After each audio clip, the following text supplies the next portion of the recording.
Hey, what's up, y'all? This is Rodney, and I'm back. And I know some of y'all are probably surprised to see me, but I am, like I said, I'm reviewing Big Brother this season. Last season, I just couldn't get into Big Brother last season. I didn't even watch one episode. I didn't even have the energy to even try and get into Big Brother last season. But I said I was gonna, try it out this season.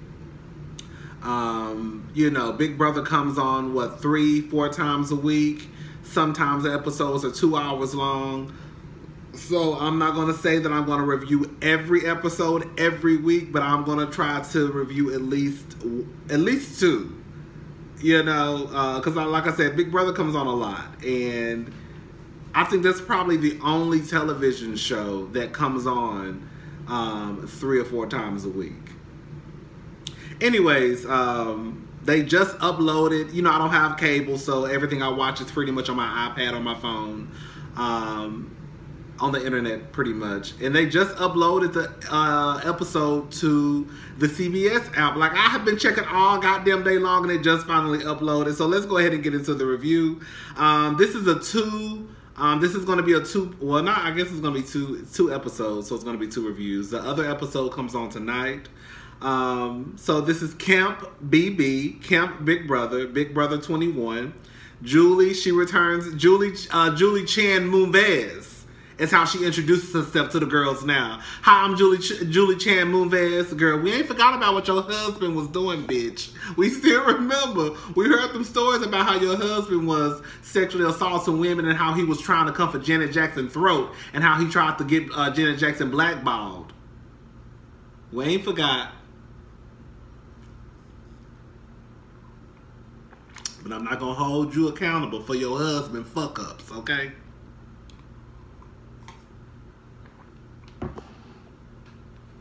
I heard that man worth $700 million or something like that. I probably wouldn't have left his ass either, especially if I got a prenup. Now, if I ain't had one, I would have divorced your ass and took half of your goddamn money. Anyways, let's go ahead and get into this review, y'all. So basically this season, Julie lets us know that someone will receive a power that will put everyone games in jeopardy. So they start to introduce the contestants this season. The first one up is Jackson. He's 24 years old from Nashville, Tennessee. He says that he's a mama boy. I already don't like him. He gives me misogynistic, sexist, racist, just every ism and every ist. That's what he gives me. I don't like Jackson already. Maybe I'm reaching, but I don't too much care for Jackson. I can't have respect for no grown ass man who mama still asks him, does he want water or milk? You got the nerve to try to walk around here with your chest poked out in the air and your mama still bringing you milk to the goddamn table. Anyways, I might have a change of heart, but right now I don't like Jackson. Nicole, she's an awkward girl. She reminds me of this girl that I work with. She is did she say special ed teacher or preschool teacher? Catherine, she's a blonde hair girl. She's from Dallas, Texas. She's really vain. She says she's hired her own personal photographer. Girl, it's not that serious. Kimmy, she's black. I like Kimmy. Kimmy gives me very sarcastic tease. I hope, because this is what happens. Now, Big Brother has been on for 21 years. So some episodes, some seasons I missed. But one thing I have remembered from the seasons that I have watched is anytime there's a black girl, that black girl has to be careful, because the first pop of the neck, the first swing of the finger, it's an automatic target on their back. You can have a fuck nigga like Jackson, who was a complete asshole. I don't know if he is. I'm just saying, guys like Jackson usually give you asshole tease. You see what I'm saying? You could have a dude like Jackson who is a complete asshole, and he would run the whole fucking game, the whole fucking season. But as soon as a black girl give you one pop of a neck, all of a sudden she's a threat. She got attitude. She needs to go. So all I'm gonna say to Kimmy is, girl, be careful. Be careful about what you say. Don't give too much attitude, because as soon as they feel as though you give an attitude, girl, they're gonna go behind your back and they're gonna vote your black ass out. Okay? Jack, bitch. Jack with his big fine ass. You hear me? That nigga know he fine. Jack, I don't know if he's white or like, I don't know. He does look like Jason. What's his name? Jason Momoa, the fine ass white dude. Is he white or what is Jason Momoa? Is he white or just black or mixed? I don't know. Anyways, girl, he fine. Jack is fine. That's an old big fine ass white boy. Do you hear me? I said, God damn. I hope he's not an asshole. I just hope he's not, because Jackson already gives me asshole.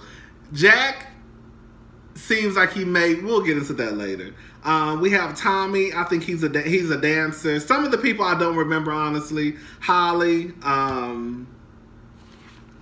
Who else? Christy. She's a boutique owner. She said she just got out of a long-term relationship with a woman. We have Sam. He's a truck driver, real loud white boy. We have Isabella. I think she's Asian. Yeah, Asian. I think she was an Asian girl, because her mother was like, what is Big Brother? Oh my God, you're going to reality TV. Oh my God. Like, she felt like her world was over because her daughter was like, it was so lowbrow. Like, how dare you go to reality TV? I get it, mama.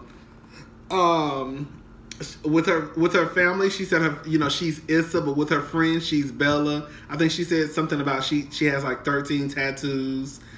So basically she's a fun girl. She doesn't fit into the stereotypical box that we put some Asians in, but she does come from a stereotypical Asian family pretty much. That's what I got from her. Nick, I actually think I might like Nick.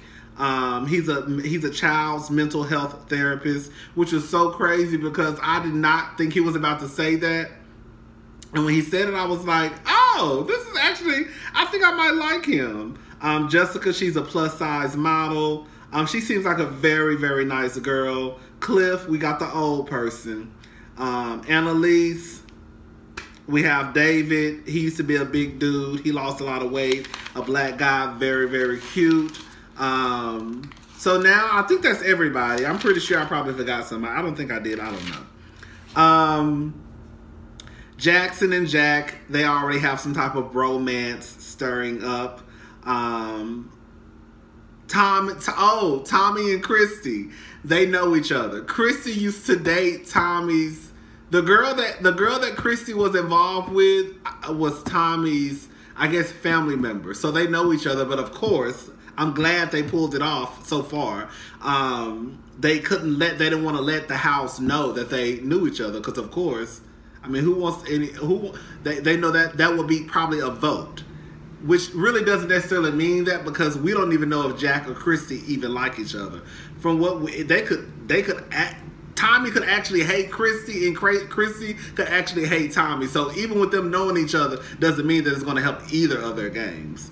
Kimmy, they go around and introduce themselves. She lets everybody know that she's a strategist, and she made some type of joke. I thought it was actually hilarious. I think what was more hilarious was basically when she said she needs to change. Then she was like, no. Oh, she also let it be known that she was a mean. That's why I said what I said earlier about it. She needs to make sure that she doesn't do too much, because she did say that she was a mean girl. She's a reformed mean girl, and she tried to change her ways, but it only lasted for a couple of weeks. So hopefully she can reel some of that shit back in, because if not, girl, bitch, you're going to be gone in about 2 or 3 weeks. 5 tops. So they call, Julie calls the group back into the room. Baby, did y'all see how Jack was holding Tommy? Oh, I was so... Baby Jack, so I love those boys. Those straight boys. Ooh, that's exactly why gay boys be falling in love with straight boys. Especially the straight boys that are secure with their sexuality, where they can joke around and play with gay boys. Like, basically, Jack pulled Tommy and set Tommy on his lap. Basically, he was holding Tommy. It was actually kind of cute, but I said that's exactly how Tommy gonna end up falling in love with that goddamn Jack. Because I guarantee you, if that nigga did that shit to me, I'll be thinking we was boyfriend and boyfriend by the end of the day. Ow!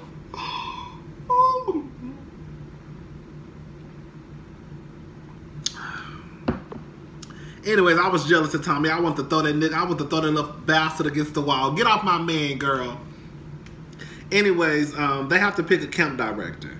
So basically, the camp director, from what I understand, is safe the first week, and then Julie said she'll explain the rest later on.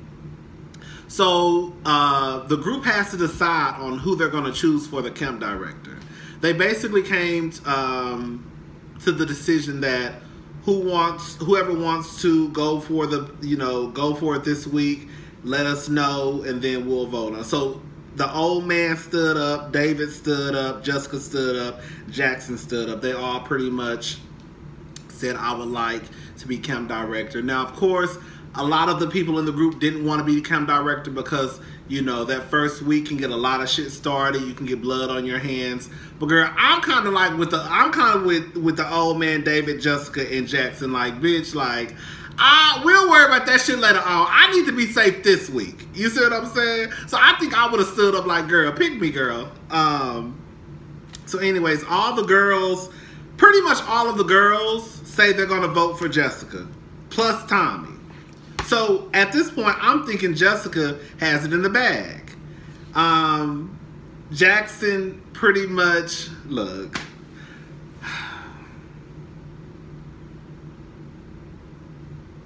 Jackson pretty much wins. Not pretty much, he won. 10-4. Jessica had 4 votes. Jessica had 4 votes. He had 10 votes. I said, I know damn well they did not pick this dude to be camp director. I swear it be the same stupid ass people every season. Like, how do y'all get on this show, swear up and down y'all are Big Brother fanatics, y'all watched every season, and then it's always the jock who controls the game, who basically runs the whole goddamn house, and y'all did exactly what y'all were not supposed to do. Why did y'all vote for Jackson? I was so pissed off. When Isabella hit that ground, when that goop hit her face, bitch, I hollered. Bitch, I laughed so hard when she hit that ground. So basically, Jackson has to pick 4 people. They're banished from the house. They have to play a game, and 3 of the people will be invited back into the house, and the person who loses is pretty much evicted. And then that's not even an HOH game. They pretty much kicked out of the house, pretty much. So one person is kicked out, then we'll play then I think they'll play the HOH, and then that person actually then we start the regular Big Brother game. But yeah, somebody's pretty much about to go home. And so those 3 people, he has to nominate 4 people, so some people are gonna be pissed off. So yeah, that was part 1. Part 2 comes on, what time is it? I think it's about 6 o'clock. So part 2 comes on in an hour. Well, it comes on 7 o'clock or 8 o'clock. I don't remember, but an hour or 2. I'll probably watch that tonight, then have part 2 posted to. Oh no, ooh, yeah, I need to watch it. Oh, am I gonna watch part 2 tonight? Because I plan on going somewhere. And they're not going to post it unless I can find it somewhere on the internet. Hopefully I can find it somewhere on the internet, and then I'll just post it tonight. If not, I can't watch it until tomorrow morning, because they usually don't post it. Once they show it on TV, they don't post it until the next day on the online. So, all right, y'all. I think Big Brother may be good this season. I will say that much. I think Big Brother will be good. So far, so far so good. I mean, they pretty much still have the same, the same people You know, at least they got 2 niggas in the house this year. Girl. You know, usually they just put that one token blackie, but you know, they put a couple. They got the old man, they got the blonde hair, they got the jock. Girl, you know, the big brother cast they have every year pretty much is what they have this year. Anyways, that's it, y'all. Bye.